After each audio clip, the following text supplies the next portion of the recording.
What's up guys? And this time I'm going to be showing you guys how to vinyl wrap your car. So to start off, I'm going to go ahead and explain what vinyl wrap actually is. So to put it into simpler terms, it's just a gigantic sticker that you're putting over your car.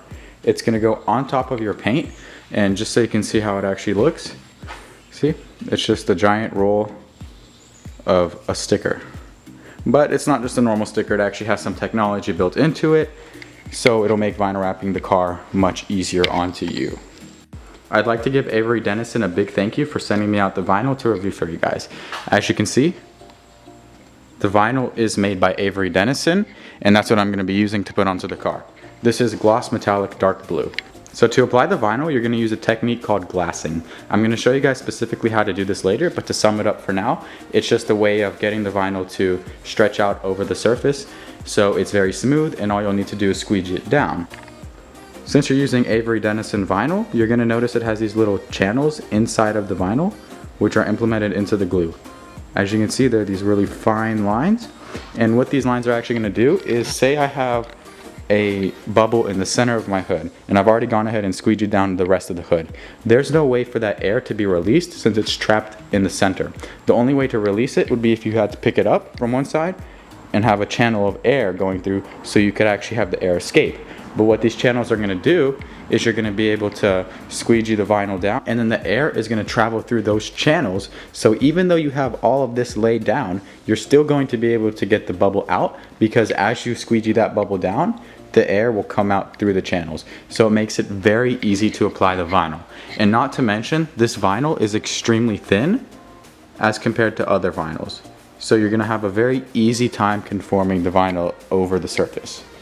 So here I've gone ahead and laid the vinyl down. Now the vinyl is still on the backing paper, so it's actually not sticking to the hood.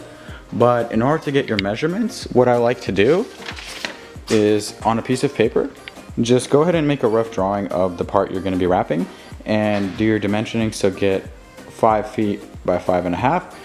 That's what I measured out that I need for the hood. So the way to measure it is you're going to take the measurements of the hood, so going from this way to that way, and then you're going to want a bit of extra so you can have some to hold on to while you're wrapping. So as you can see, the line for the hood is right there, which is about this area. So I'm going to have this much. I like to do about 1/4 foot to 1/2 foot of extra, so I have enough to pull when I'm actually wrapping. Another part to wrapping that actually may seem pretty confusing at first, but it'll make sense once you've understood how it works. So with wrap, it's directional, meaning if you lay vinyl this way and then you bring that same piece of vinyl, you cut it and then flip it like this, and you'll actually notice that one side is going to be a different shade than the other. So if I were to lay the hood going up and then the fender going this way, you're going to notice a different shade. So to make it a little bit easier to understand, on the back you'll actually notice the Avery Dennison logo. So what you're going to want to do is notice the Avery Dennison logo is facing up. It's just normal. So that means facing up for the vinyl is like this. So the way we're going to apply this is up with the vinyl is going to be from the front of the car. So you're just going to bring the roll around and bring it all the way around the car. So it's going to be going up like this and then rolling around the car. So from here, you're going to have the vinyl facing up this way. For the hood, the vinyl is going to be facing that way. This is just a preventative method to get the vinyl to be the same shade on every single panel. Just like with painting, you want to prep the surface very well before you start. So what you're going to do is wash the car thoroughly, and then you're going to follow up with a clay bar. So as you can see, I've washed the car and it is perfectly clean. There's no dirt, and I've also made sure I follow through with the edges, and then also parts like this underneath the car, which are still going to need to be wrapped. And what you're going to do to get the surface so clean is you're going to use a clay bar. The clay bar is going to get the contamination off of the paint, so the surface is very smooth for the wrap to stick to. Now, a thing I like to do is I will actually apply spray wax onto the car. What the spray wax is going to do is give it a very low tack. So say you need to reposition the vinyl, it's going to come back up very easily. Say you have a very low tack surface, it's just going to want to come up. But if you have a very high tack surface, it's gonna actually wanna stay down and you're gonna have a hard time repositioning. And now this follows up with my next point, is that in order to get this very paint-like surface, as you can see, it's very deep and reflective. You can actually see the metallic very well. In order to keep this finish, there's actually a trick I like to do. Instead of just applying the vinyl and then squeegeeing it down, you're not gonna get the same results as if you apply spray wax on top of the vinyl. So what you're gonna do is lay the vinyl down and then spray wax all over the entire part of the vinyl. And then you're also gonna spray the wax inside of your buffer. Now you don't wanna use just a plastic buffer, you may actually end up scratching. So if I were to use this side of the buffer, I would actually scratch the vinyl. So I'm using this pad on there, which I'm going to spray the spray wax into. It's gonna soak it up, and then when you're actually applying it down, it's gonna be like a lubricant for the vinyl. This is just going to be a very small thing, but it completely changes the look of the car when you're actually all done with it. It's gonna maintain that finish, and scratches in vinyl are actually able to come out with heat. So the issue isn't the scratching, but it's just mostly laying it down smoothly, which is what's gonna give you that shine. So now at this point, what we've done is laid down the vinyl. We haven't even touched it with the squeegee. As you can see, it looks like it's already been squeegeed and it's actually finished, but it hasn't even been touched. All it has happened is it's been applied down. So the trick here is we're using a technique called glass. So what we're doing is we're pulling in the opposite corners. So we're pulling from this corner this way and this one that way, and we're making like an X shape. So when you apply the vinyl, the wrinkles are actually gonna smoothen out. Here's an example. This isn't part of the hood, but as you can see, the wrinkles are flowing this way. So in order to get rid of them, you can pull them. So look, I'm gonna pull the opposite way and lay down. As you can see, those wrinkles went away. And that's just the technique you're gonna use for the entire car. So now that you have it laid down, what you're gonna do is take your spray wax and you're gonna use this as the buffer. Just spray enough so you can mist over the surface.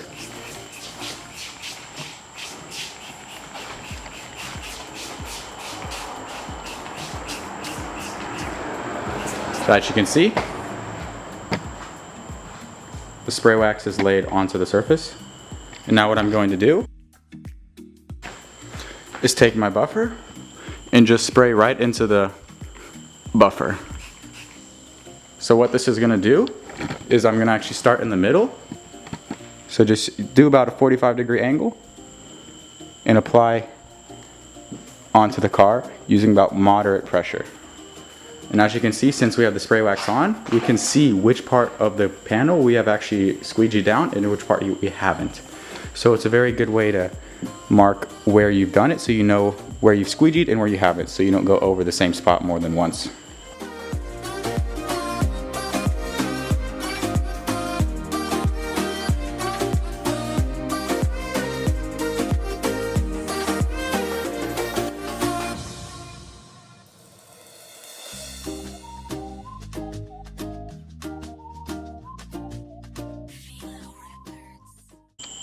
So now at this point, what I have is I've finished this whole section of the car and I'm just working on this one small part.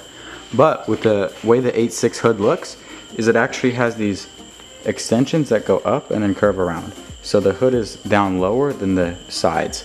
So what's gonna happen is you're actually gonna have an air bubble just in this area.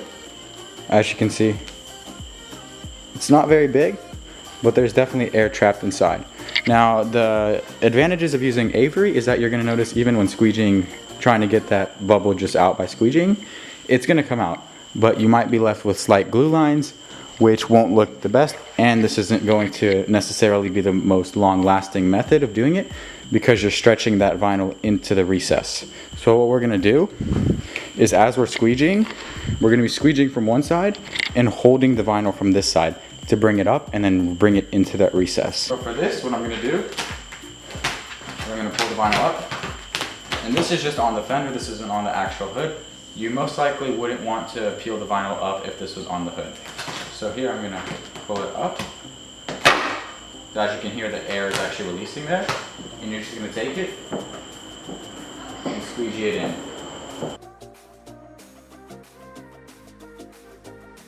This is just the best way of doing it so you don't end up with the vinyl popping back up.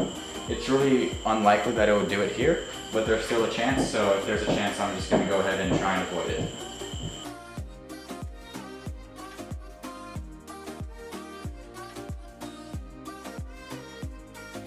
Now here's another reason why you need to be able to work with the wrinkles. So as you can see, this part is on the hood.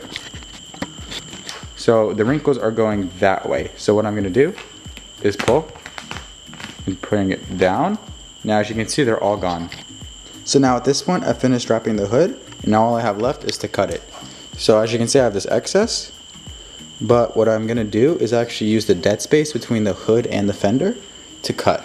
Now I'm not cutting on the car, but as you can see, if you make a clean cut right here, you will actually be able to cut just enough so you have the vinyl to tuck under, and yet you're not cutting on the car.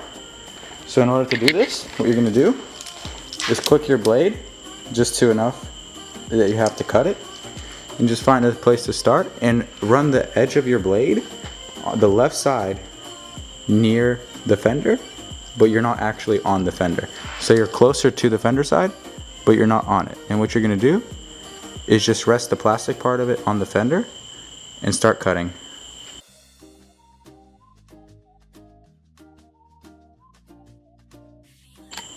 After you've cut it, you can just run your thumb through it, and this is gonna actually apply the vinyl underneath it.